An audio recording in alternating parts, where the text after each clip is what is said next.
Mr. Calvert. While we're on the subject of Mississippi, what is your organization's position of what happened in Mississippi in the past 6 months? Such as what?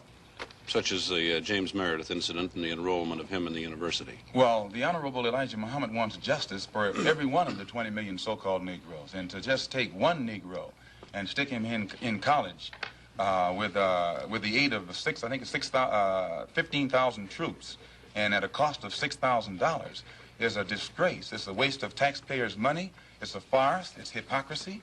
Because if it's right for one Negro to be forced into that university, then every Negro in the state of Mississippi who is qualified has the same right to go to that university. And if the government is not ready and willing to enforce the right of every Negro in the state of Mississippi, then, in my opinion, sir, it's only hypocrisy to pretend that they are for justice by pushing one Negro in and blowing it up all over the world to make it look like they're solving the problem when millions of black people in that state are still going to segregated schools and getting an inferior education.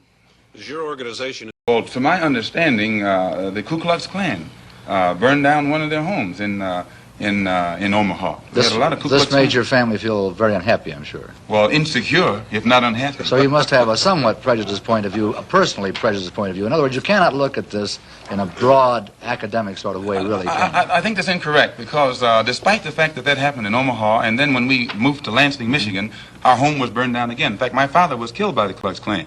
I agree. I've met many people in there. Mr. O'Connor.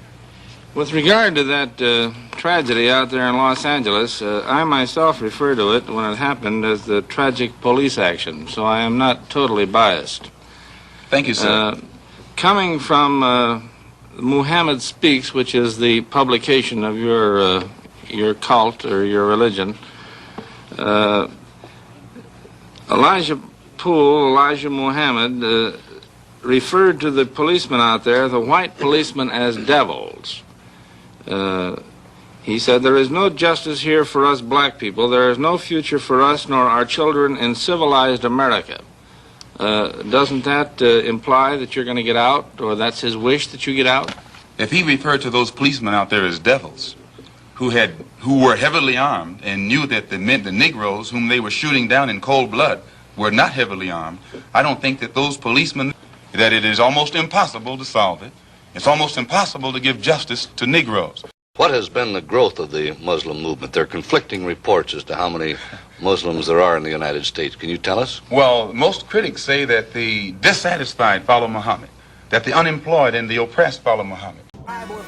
Join the movement.